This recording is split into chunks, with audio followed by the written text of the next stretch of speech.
wabarakatuh. Ini adalah pertemuan kedua mata kuliah Statistika Pendidikan bersama saya Fitria Zana Kumala.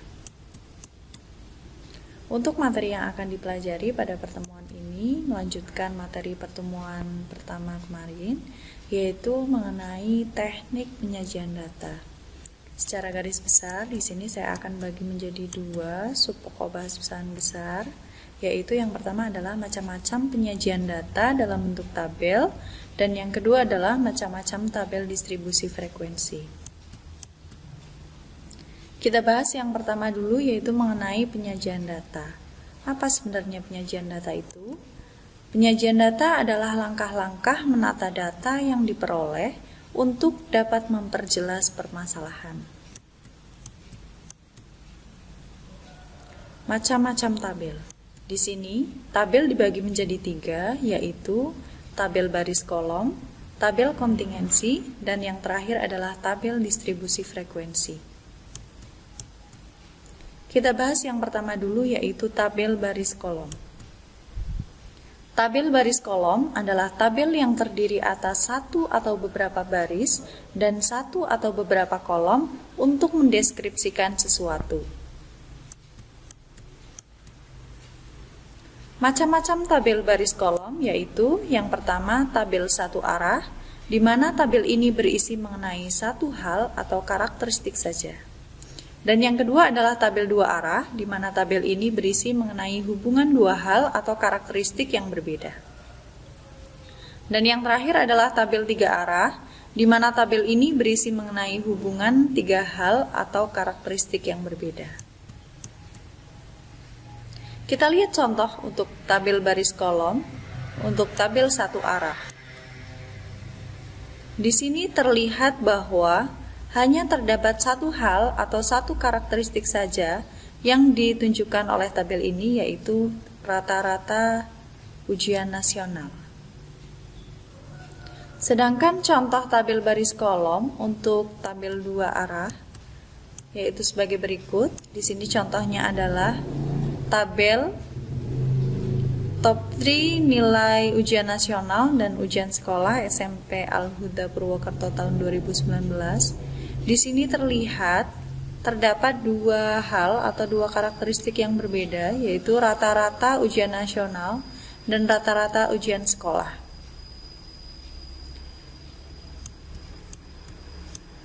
Sedangkan untuk contoh tabel tiga arah, bisa kita lihat di sini ada tabel mengenai jumlah lulusan mahasiswa FMIPA Unpasi tahun 2019. Di sini kita bisa lihat ada tiga hal atau ada tiga karakteristik yang diperlihatkan di sini, yaitu di sini yang pertama adalah jurusan, yang kedua adalah jenjang pendidikan, yaitu D3, S1, dan S2.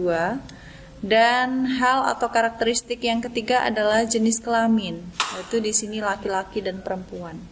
Sehingga pada tabel baris kolom untuk tabel tiga arah di sini menunjukkan tiga hal atau tiga karakteristik yang berbeda.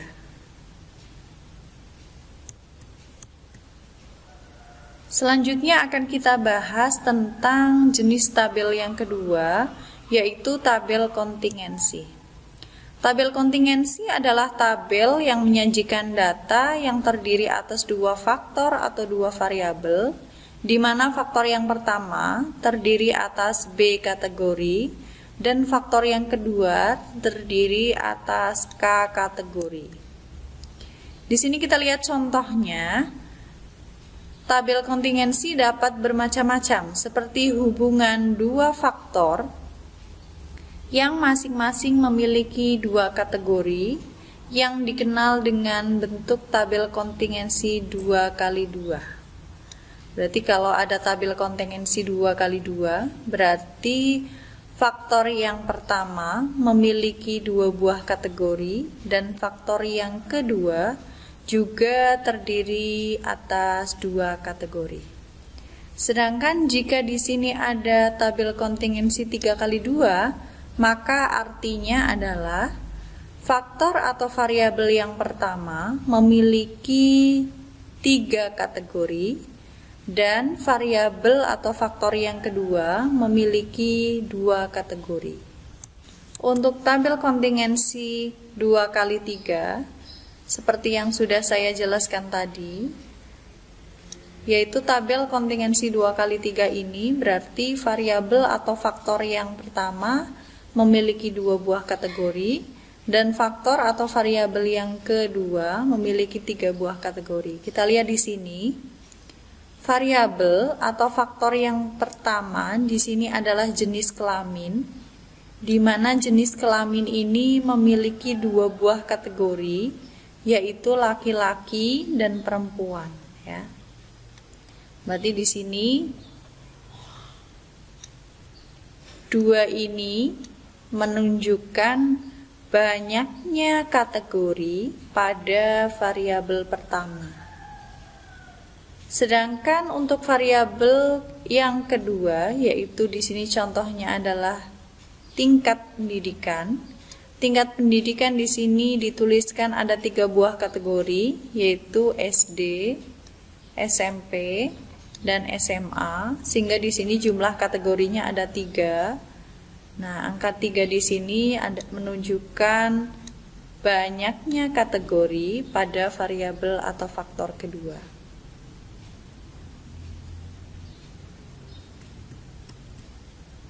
Kita bahas selanjutnya tentang tabel distribusi frekuensi. Tabel distribusi frekuensi yaitu tabel data kuantitatif yang dibuat dalam beberapa distribusi atau pengelompokan dengan sejumlah frekuensi tertentu. Pada umumnya, tabel distribusi frekuensi terdiri atas yang pertama, di sini kolom pertama menyatakan interval data, dan kolom kedua menyatakan frekuensi atau jumlah data yang masuk dalam masing-masing kelas atau interval yang dibuat. Sedangkan untuk kolom 3 dan seterusnya dapat dilengkapi dengan hal yang lain, seperti di sini contohnya titik tengah, atau bisa juga mungkin kalian lengkapi dengan kolom frekuensi relatif, frekuensi kumulatif, dan yang lainnya.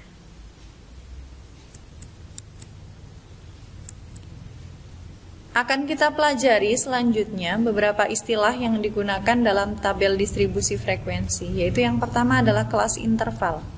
Kelas interval adalah kelompok nilai data yang berupa interval. Yang kedua adalah batas bawah. Batas bawah adalah bilangan yang terdapat di sebelah kiri interval nilai data untuk setiap kelas interval. Dan batas atas, kebalikan dari batas bawah, yaitu bilangan yang terdapat di sebelah kanan interval nilai data untuk setiap kelas interval. Istilah selanjutnya dalam tabel distribusi frekuensi yang harus kita pahami yaitu tepi bawah. Tepi bawah adalah bilangan yang diperoleh dengan cara batas bawah dikurangi ketelitian data yang digunakan. Apabila data yang tersaji dalam bilangan bulat, maka ketelitian data yang digunakan adalah 0,5. Ya. Jadi jika data yang digunakan adalah bilangan bulat, maka tingkat ketelitian data yang digunakan adalah 0,5. Sehingga tepi bawah dapat diperoleh dengan cara batas bawah dikurangi dengan 0,5. Akan tetapi, jika data tersaji dalam bilangan desimal, satu angka desimal, maka di sini tingkat ketelitian data yang digunakan bukan 0,5, akan tetapi 0,05. Begitu juga selanjutnya, jika data yang digunakan adalah angka dengan dua bilangan desimal, ya, bilangan dinyatakan dalam 2 bilangan desimal, maka tingkat ketelitiannya adalah 0,005, ya. Ini dan seterusnya, ya. Jadi tergantung pada data, ya. Yang selanjutnya adalah tepi atas. Ini juga kebalikan dari tepi bawah. Jika tadi tepi bawah itu diperoleh dengan cara batas bawah dikurangi dengan ketelitian data, maka tepi atas itu diperoleh dengan menambahkan batas atas dengan ketelitian data yang digunakan, ya. Sama seperti tadi, jika data tersaji dalam bilangan bulat, maka tingkat ketelitian data yang digunakan adalah 0,5. Jika datanya adalah bilangan 1 desimal, maka tingkat ketelitian data yang digunakan adalah 0,05, dan seterusnya.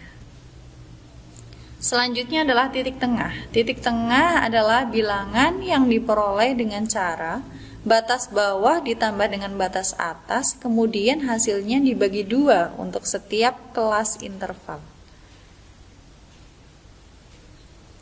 Selanjutnya adalah panjang kelas. Panjang kelas adalah bilangan yang diperoleh dari jarak atau selisih antara tepi atas dan tepi bawah.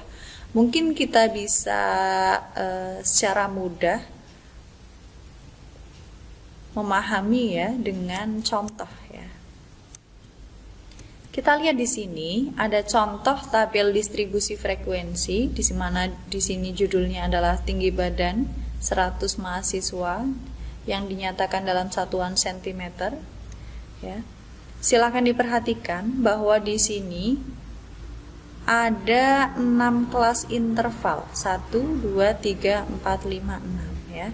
Jadi ini adalah kelas interval yang pertama, yaitu 145 sampai 149. Ini adalah kelas interval yang kedua ya, yaitu kelas interval 150 sampai 154. Ini kelas interval yang ketiga. Ini kelas interval yang keempat, 160 sampai 164. Ini kelas interval yang kelima, 165 sampai 169. Dan ini kelas interval yang keenam, yaitu 170 sampai 174 ya. Kita bisa tentukan di sini. Selanjutnya adalah batas bawah ya. Kita tadi pelajari tentang batas bawah ya. Batas bawah itu bilangan yang terletak di sebelah kiri kelas interval. Kita lihat yang di sebelah kiri adalah di sini untuk kelas interval yang pertama adalah 145. Sehingga batas bawah kelas pertama adalah 145, batas bawah kelas kedua adalah 150, batas bawah kelas ketiga adalah 155, batas bawah kelas keempat adalah 160, sampai terakhir batas bawah kelas keenam yaitu 170. Sedangkan batas atas kelas pertama yaitu bilangan yang terletak di sebelah kanan pada setiap kelas interval. Di sini terlihat bahwa batas atas kelas pertama adalah 149. Batas atas kelas kedua 154 dan seterusnya sampai batas atas kelas ke-6 yaitu 174. Kita lihat di sini bahwa batas bawah dan batas atas pada setiap kelas interval disajikan dalam bilangan bulat, sehingga tingkat ketelitian yang digunakan adalah 0,5. Sehingga jika kita akan menentukan berapakah tepi bawah kelas pertama, maka tinggal kita hitung ya. Jadi tepi bawah TB, tepi bawah kelas pertama TB1 itu sama dengan batas bawah kelas pertama kita kurangkan dengan tingkat ketelitiannya yaitu 0,5. Sehingga dapat kita tulis di sini tepi bawah kelas pertama adalah 145 ya, 145 dikurangi 0,5. Hasilnya adalah 144,5 ya. Sehingga dapat kita lanjutkan untuk mencari tepi bawah kelas kedua, berarti di sini 149,5,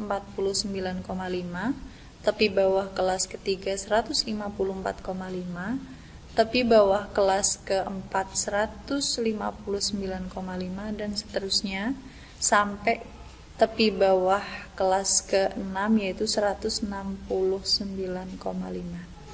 Sedangkan untuk mencari tepi atas ya, kita bisa tulis di sini ya, bahwa tepi atas ya, tepi atas kelas pertama kita peroleh dari batas atas kelas pertama yang kita tambahkan dengan 0,5. Berarti di sini bisa kita tulis batas atasnya adalah 149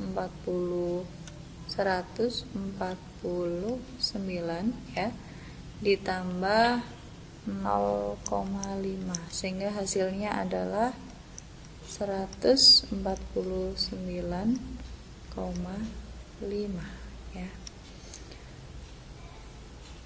Kita lanjutkan, berarti tepi atas kelas kedua berarti 154 ditambah 0,5 dari 100, hasilnya adalah 154,5. Tepi atas kelas ketiga adalah 159,5. Tepi atas kelas keempat 164,5.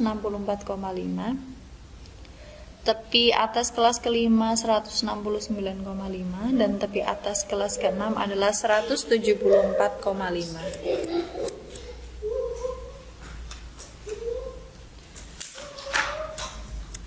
Sebelum kita masuk ke langkah-langkah untuk membuat tabel distribusi frekuensi, kita juga dapat mencari panjang kelas ya, atau panjang interval ya.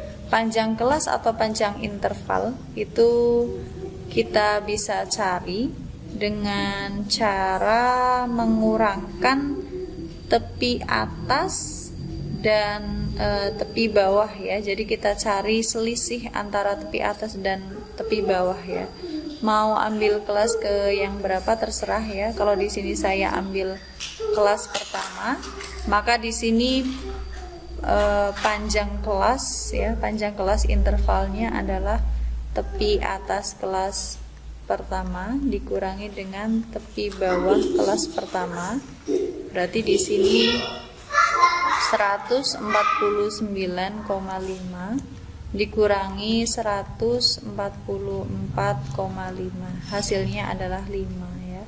Sehingga panjang kelasnya adalah 5 gitu. Selanjutnya kita masuk pada langkah-langkah menyusun tabel distribusi frekuensi. Yang pertama adalah kita tentukan dahulu range atau jangkauan, di mana rumus dari range atau jangkauan adalah data terbesar, yaitu data yang paling besar ya, dikurangi dengan data terkecil ya, data yang paling kecil. Langkah yang kedua adalah kita tentukan banyaknya kelas. Di sini banyaknya kelas disimbolkan dengan K. Rumus untuk mencari K ini kita menggunakan sebuah aturan ya, aturan Sturgis ya. K ini sama dengan 1 ditambah 3,3 dikali log N, di mana N adalah banyaknya data yang tersaji ya. Nanti nilai logaritma ini, log N ini, silakan dicari dengan kalkulator. Jadi nilainya berapa, silakan dicari log N itu berapa, lalu dikalikan dengan 3,3 baru kemudian ditambahkan dengan 1 ya. Itulah nilai K. Jika nilainya adalah bukan bilangan bulat ya, hasilnya bukan bilangan bulat, maka kita bisa bulatkan ya. Langkah yang ketiga adalah kita tentukan panjang kelas ya.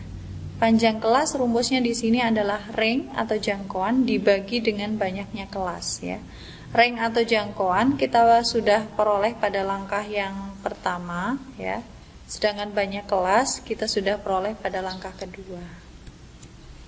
Langkah yang keempat adalah kita pilih nih batas bawah kelas pertama, dan biasanya diambil dari data yang terkecil.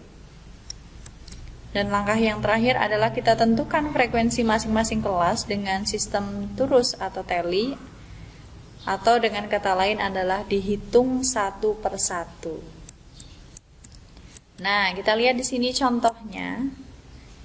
Di sini diberikan data mengenai hasil UTS mata kuliah Statistika Pendidikan mahasiswa kelas 3 PAIC. Susunlah data di bawah ini ke dalam tabel distribusi frekuensi.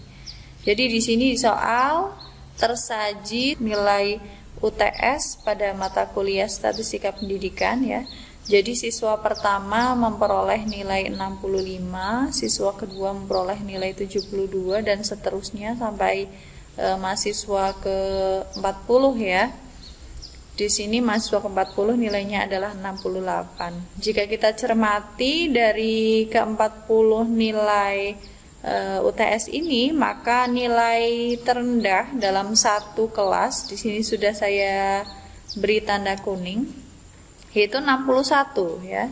Jadi nilai terendah satu kelas itu 61, sedangkan nilai tertingginya, terbesarnya adalah 95 ya. Nah, dari data yang tersaji ini, kita diperintahkan untuk membuat sebuah tabel distribusi frekuensi ya. Kita ikuti langkah-langkah yang telah saya jelaskan sebelumnya. Jadi, langkah yang pertama adalah kita tentukan dulu range. Range istilah lainnya adalah jangkauan. Rumusnya adalah data terbesar dikurangi data terkecil.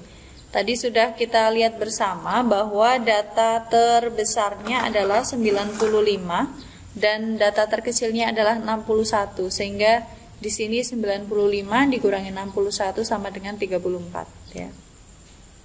Kita lihat langkah yang kedua. Langkah kedua adalah kita tentukan banyaknya kelas. Rumusnya adalah 1 ditambah 3,3 log n, di mana n adalah banyaknya data. Kita tahu bahwa banyaknya data adalah 40 ya, sehingga dapat kita tentukan di sini berapakah nilai logaritma dari 40 ya. Nilai log 40 nanti ini kita cari dengan menggunakan kalkulator ya. Sehingga di sini bisa kita tuliskan 1 ditambah 3,3 dikali 1,6021. Ini adalah nilai logaritma 40 ya. Silakan tinggal dikalikan saja 3,3 dikali 1,6021, hasilnya adalah 5,28. Sehingga jika kita jumlahkan, hasilnya adalah 6,2868 gitu. Dan di sini jika kita bulatkan ke atas ya, maka K-nya ada sebanyak 7 ya. Langkah yang ketiga adalah kita tentukan panjang kelas. Panjang kelas rumusnya adalah range atau jangkauan dibagi dengan banyak kelas. Range-nya adalah 34 ya. Ini kita peroleh pada langkah pertama tadi ya. Dibagi banyaknya kelas. Banyaknya kelas sudah kita ketahui dari langkah kedua. Sehingga di sini panjang kelasnya adalah 4,86 ya. Kita bulatkan menjadi 5.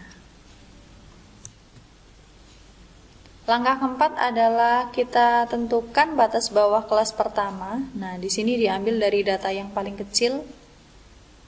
Ya, seperti yang kita tahu bahwa nilai yang terkecil yaitu 61, sehingga 61 kita gunakan sebagai batas bawah kelas pertama. Dan langkah yang terakhir, frekuensi masing-masing kelas tadi dihitung ya. Dihitung dengan menggunakan sistem turus atau tally, atau dihitung satu persatu ya. Kita lihat di sini bagaimana cara kita menggunakan sistem turus atau tally tadi ya. Kita tahu bahwa di langkah yang keempat kita tentukan bahwa batas bawah kelas pertama yaitu 61 ya. Sehingga ini menjadi patokan kita ya dalam membuat kelas interval.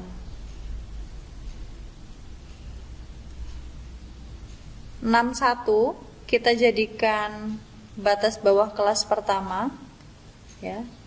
Dan panjang kelas tadi sudah kita peroleh dari langkah yang kedua yaitu 5. Sehingga di sini karena panjang kelas intervalnya adalah 5, maka di sini batas atasnya adalah 65 ya. Lalu di sini di kelas interval yang kedua tinggal melanjutkan ya. Setelah 65 itu 66, berarti panjang kelasnya 5, berarti di sini sampai 70 ya. Kelas interval yang ketiga dilanjutkan ya, ini 70, berarti ini 71. Karena panjang kelasnya adalah 5, maka di sini batas atas kelas ketiganya adalah 75 dan seterusnya. Sampai di sini tadi ada 7 kelas, berarti di sini kelas ke-7 yaitu 91 sampai 95. Kita bisa gunakan nih, ini data yang ada pada soal. Nah, bagaimana cara memasukkan nih satu persatu tadi ya dengan sistem tally ya. Ini data yang pertama, nilai mahasiswa yang pertama yaitu 65 ya. Biar kita mudah, kita coret ya. Kita coret itu untuk menandakan bahwa itu sudah kita masukkan dalam ini ya, dalam tabel. Nah, data mahasiswa yang pertama 65 tadi itu kita lihat nih, dia masuk kelas keberapa, apakah masuk kelas pertama, kedua, ketiga, dan seterusnya ya. Ternyata 65 ini masuk kelas pertama. Kita kasih nih lidi 1 ya, kasih 1. Selanjutnya 72 ya, 72 berarti di sini masuk kelas ke-3 ya. Lalu 67 masuk kelas ke-2, 82 dan seterusnya sampai ke 68 ya. Sehingga di sini di kolom yang ketiga banyak mahasiswa ya, tinggal kita hitung saja nih berapakah talinya ya. 1, 2, 3, 4 berarti kita tulis 4, ini ada 9, kita tulis 9 ya, dan seterusnya sampai kelas ke-7 dan kita jumlahkan 40. Sudah benar ya, berarti sudah lengkap.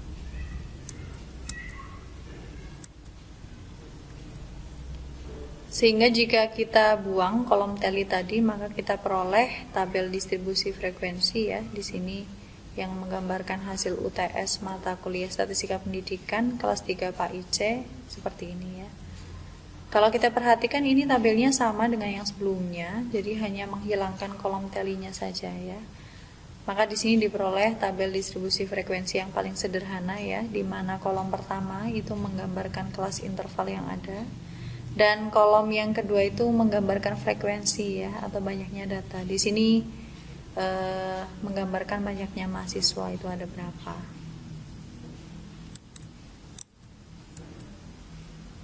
Selanjutnya kita bahas tentang macam-macam tabel distribusi frekuensi. Di sini tabel distribusi frekuensi dibagi menjadi 3, yaitu yang pertama adalah tabel distribusi frekuensi relatif. Yang kedua adalah tabel distribusi frekuensi kumulatif, dan yang terakhir adalah tabel distribusi frekuensi relatif kumulatif.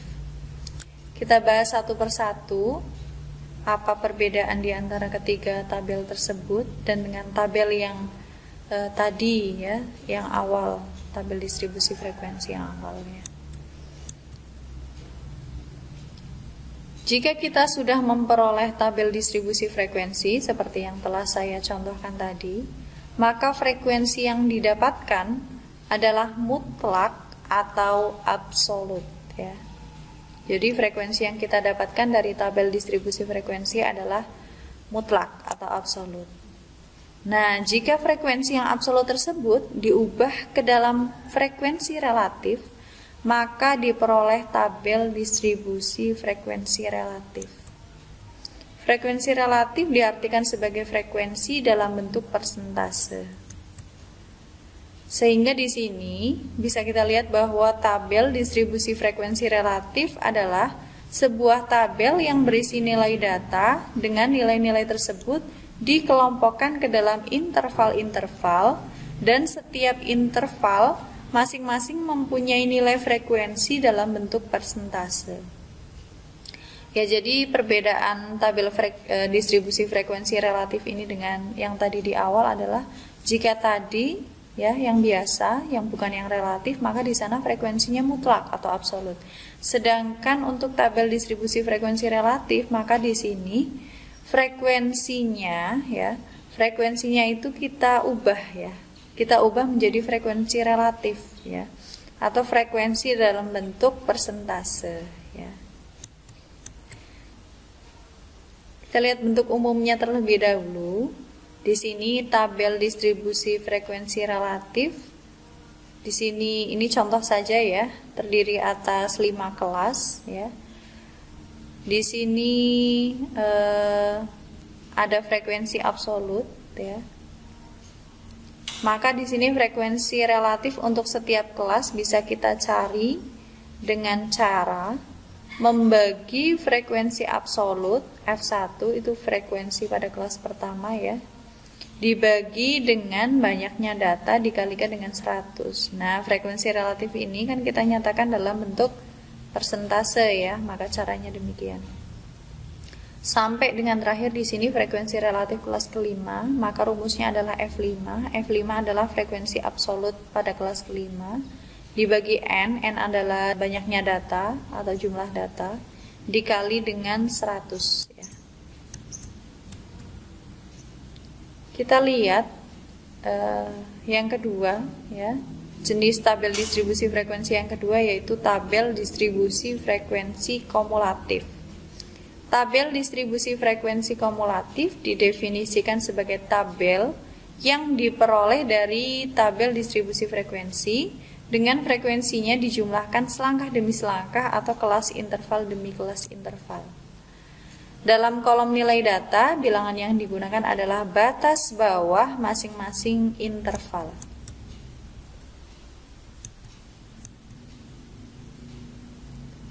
Untuk tabel distribusi frekuensi kumulatif, ini dibagi menjadi dua, yaitu yang pertama adalah tabel distribusi frekuensi kumulatif kurang dari, dan yang kedua adalah tabel distribusi frekuensi kumulatif atau lebih ya. Kita lihat satu persatu. Jika tabel distribusi frekuensi kumulatif kurang dari, maka di sini frekuensi kumulatif kurang darinya bisa kita cari dengan cara sebagai berikut ya. Kita tambahkan frekuensinya di sini di kelas yang pertama ya. Kelas yang pertama itu frekuensi kumulatif kurang darinya adalah pasti 0. Untuk di sini selanjutnya ya, kurang dari C. C ini adalah batas bawah kelas kedua ya. Maka frekuensi kumulatif kurang darinya adalah F1, frekuensi kelas pertama ya. Lalu selanjutnya kurang dari E ini adalah batas bawah kelas ketiga, maka di sini frekuensi kumulatif kurang darinya adalah F1 ditambah F2. Dan seterusnya sampai terakhir di sini kurang dari I. I ini adalah batas bawah kelas terakhir ya yang tersedia ditambah dengan P. P adalah panjang kelas ya. Karena kebetulan di sini banyaknya kelas interval adalah 5, maka yang terakhir di sini nilai data kurang dari I plus P itu akan sama dengan F1 ditambah F2 dan seterusnya sampai F5 gitu. Nanti akan dengan mudah kalian lebih mudah pahami ya dengan contoh ya. Kita lihat di sini tabel distribusi frekuensi kumulatif atau lebih ya. Jadi di sini yang digunakan sama seperti tabel distribusi frekuensi kumulatif kurang dari ya. Maka di sini yang tercantum adalah batas bawah setiap kelas ya.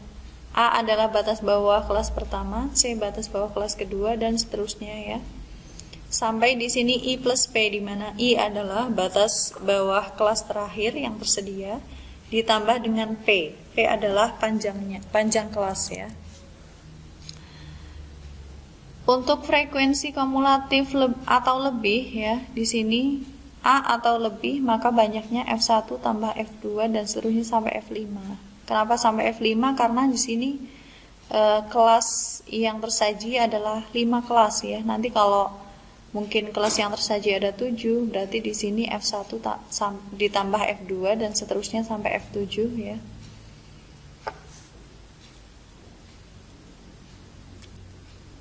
Jenis tabel distribusi frekuensi yang selanjutnya adalah tabel distribusi frekuensi relatif kumulatif ya. Jadi apabila frekuensi pada tabel distribusi frekuensi kumulatif diubah dalam bentuk persentase, maka di sini akan diperoleh tabel distribusi frekuensi relatif kumulatif ya. Tabel distribusi frekuensi relatif kumulatif didefinisikan sebagai tabel yang diperoleh dari tabel distribusi frekuensi relatif dengan frekuensinya dijumlahkan selangkah demi selangkah atau kelas interval demi kelas interval.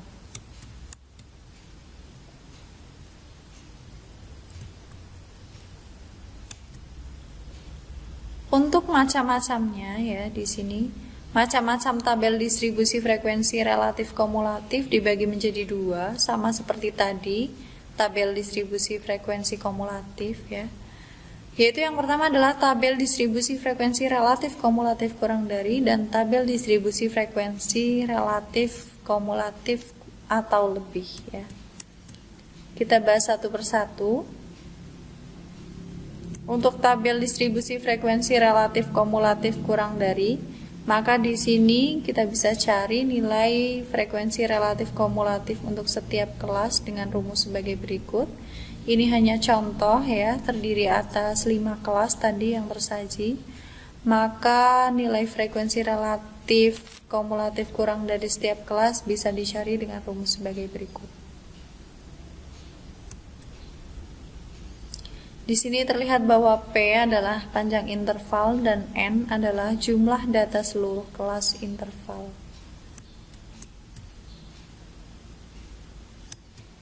Selanjutnya adalah tabel distribusi frekuensi relatif kumulatif atau lebih ya.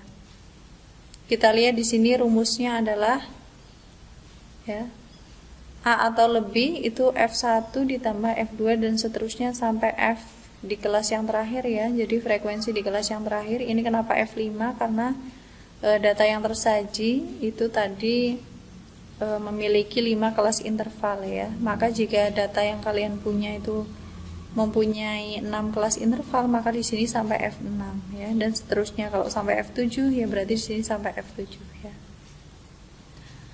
Di sini yang kedua C atau lebih, C adalah batas bawah kelas kedua ya.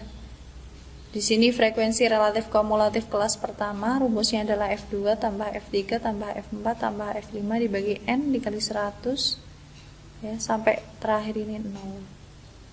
Silakan bisa dicermati ya, nanti bisa dipahami melalui contoh ya yang akan saya berikan.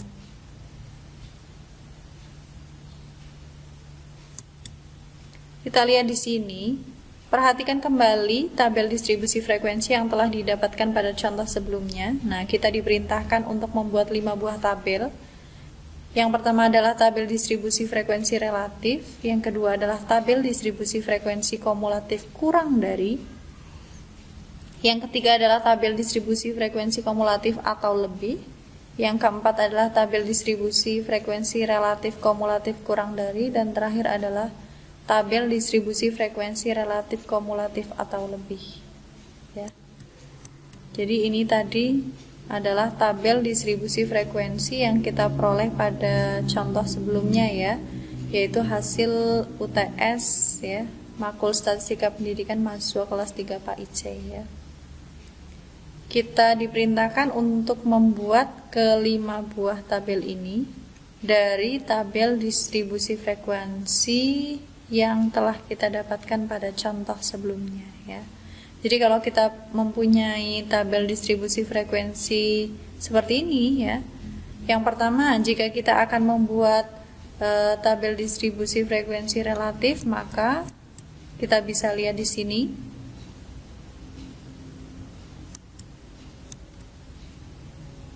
Nah, di sini sudah saya tuliskan ya, bagaimana kita menuliskan atau membuat tabel distribusi frekuensi relatif ya dari hasil UTS Makul Statistika Pendidikan Mahasiswa kelas 3 Pak IC. Nah, silakan dilihat bahwa kolom pertama dan kedua ini kita peroleh dari soal ya. Berarti ini udah diketahui. Nah, untuk tabel distribusi frekuensi relatif kita tambahkan satu kolom lagi ya, yang berisi frekuensi relatif setiap kelas. Kita ingat-ingat lagi rumusnya bahwa untuk mencari frekuensi relatif setiap kelas kita cukup membagikan frekuensi absolut pada kelas tersebut dibagi dengan jumlah datanya ya. Di sini frekuensi relatif kelas pertama sama dengan, nah ini frekuensi relatif itu disimbolkan dengan F kecil ya, FR1 artinya frekuensi relatif pada kelas pertama. Rumusnya adalah F1 adalah frekuensi absolut pada kelas pertama dibagi N adalah jumlah data dikali 100. Berarti di sini FR1 sama dengan 4 karena frekuensi absolutnya adalah 4 dibagi 40 adalah jumlah keseluruhan data ya, ada 40 dikali dengan 100. Kalian bisa gunakan kalkulator untuk membantu perhitungan, hasilnya adalah 10 ya. Untuk frekuensi relatif kelas kedua, FR2, rumusnya adalah F2.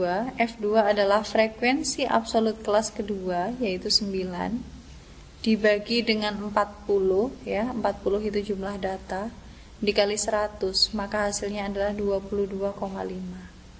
Sampai pada kelas yang terakhir, yaitu kelas ke-7, sehingga di sini bisa kita cari frekuensi relatif kelas ke-7, rumusnya adalah F7. F7 adalah frekuensi absolut pada kelas ke-7 yaitu 3 dibagi N adalah jumlah data 40 dikali 100 hasilnya adalah 7,5 ya. Jadi silahkan bisa diperhatikan bahwa ketika kita akan mencari frekuensi relatif di setiap kelas, maka kita cukup membagikan frekuensi absolut pada kelas tersebut dibagi dengan jumlah data ya, dikali dengan 100, maka akan diperoleh frekuensi relatif setiap kelas. Nah, ini dinyatakan dalam persentase ya. Berarti kalau ini 10 ya, untuk kelas pertama frekuensi relatifnya adalah 10, berarti 10% ya, dan seterusnya. Sehingga di sini jumlahnya adalah 100 ya, 100%. Untuk yang kedua, kita akan buat tabel distribusi frekuensi kumulatif kurang dari. Nah, kita ingat lagi ya, bagaimana cara untuk mencari frekuensi kumulatif kurang dari setiap langkahnya itu seperti apa, kita lihat. Frekuensi kumulatif kurang dari di sini disimbolkan dengan FI ya, F-nya besar. Jika tadi FI, F-nya kecil itu adalah frekuensi absolut ya. F kecil I itu tadi frekuensi absolut pada kelas ke I. Nah, di sini F besar I adalah frekuensi kumulatif ya pada kelas ke I. Jika tabelnya adalah tabel kurang dari, berarti F besar I ini berarti frekuensi kumulatif kurang dari pada kelas ke I ya. Kita lihat di sini. Yang pertama adalah kurang dari 61. Nah, 61 ini adalah batas bawah kelas pertama, 66 batas bawah kelas kedua, dan seterusnya sampai nih ya, 91 ini batas bawah kelas ke-7 ya. Tadi kan ada 7 kelas interval, sehingga di bawah ini tadi sampai I ditambah P ya. Ini batas bawah pada kelas terakhir yaitu 91 ditambah dengan P ya. P itu adalah panjangnya kelas yaitu 5 ya, sehingga 91 tambah 5 sama dengan 96 ya. Di sini cara mencarinya adalah diperhatikan kurang dari 61. Kita lihat ada berapa mahasiswa yang kurang dari 61, maka tidak ada ya, karena tadi batas bawah kelas pertama itu dimulai dari 61, sehingga tidak ada mahasiswa yang memperoleh nilai kurang dari 61, sehingga jelas bahwa di sini frekuensi kumulatif kurang darinya adalah 0 ya. Kurang dari 66 ya. Berapakah mahasiswa yang kurang dari 66? Nah, cara mencarinya adalah di sini F1 ya, sama dengan 4 ya. 4 ini adalah banyaknya mahasiswa yang memperoleh nilai kurang dari 66 ya. Sampai yang terakhir di sini berapakah mahasiswa yang memperoleh kurang dari 96? Nah, tinggal dijumlahkan saja nih F1 dan seterusnya sampai F7 ya, yaitu 40. Maka ada sebanyak 40 mahasiswa yang nilainya kurang dari 96 gitu.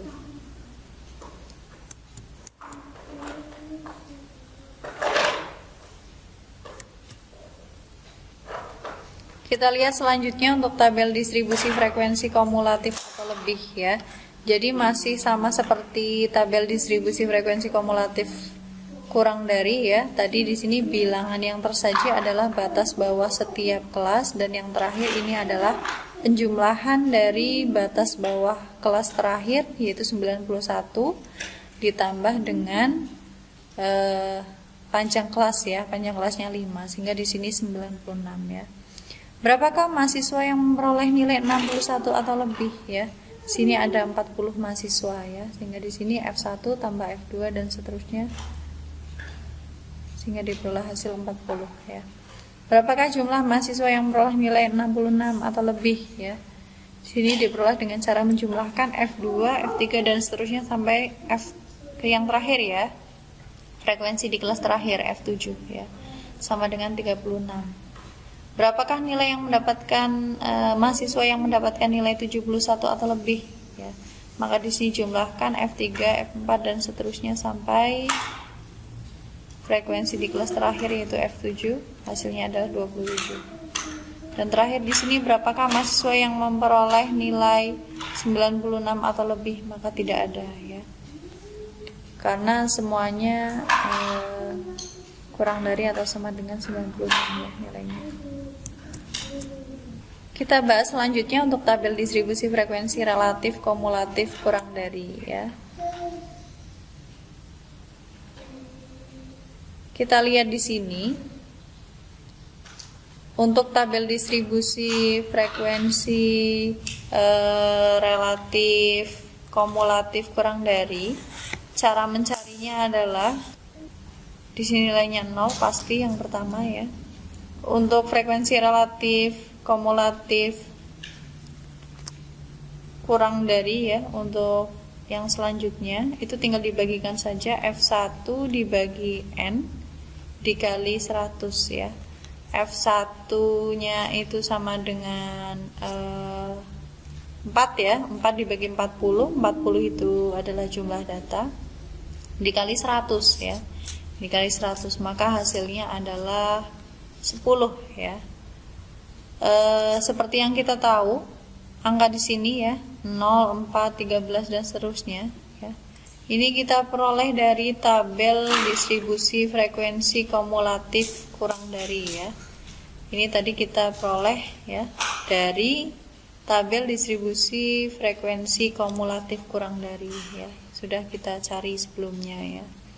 Tinggal kita bagikan saja nih, 4 dibagi 40 kali 100 sama dengan 10 ya. Sampai seterusnya ya.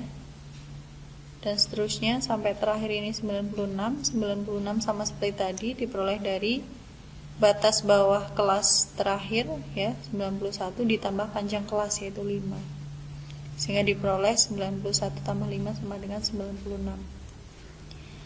Sehingga di sini di baris yang terakhir kita peroleh 40 ini ya, 40 adalah nilai frekuensi kumulatif ya. Frekuensi kumulatif kurang dari ya, di baris yang terakhir dibagi dengan 40 dikali 100 ya, 1 dikali 100 sama dengan 100 ya.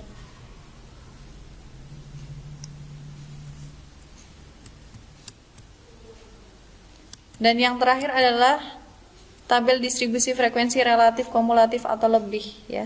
Sama seperti yang sebelumnya ya. Ini kolom pertama dan kedua kita peroleh dari tabel distribusi frekuensi kumulatif atau lebih yang sudah kita cari sebelumnya. Lalu tinggal kita cari frekuensi relatif kumulatif atau lebihnya saja. Tinggal kita bagikan di sini 40 dibagi 40 ya. 40 itu jumlah data dikali 100 sama dengan 100 ya. Untuk frekuensi relatif kumulatif atau lebih yang kedua tinggal kita bagikan 36 dibagi 40 dikali 100 hasilnya 90 ya. Dan seterusnya sampai terakhir ya. Di sini 0 ya.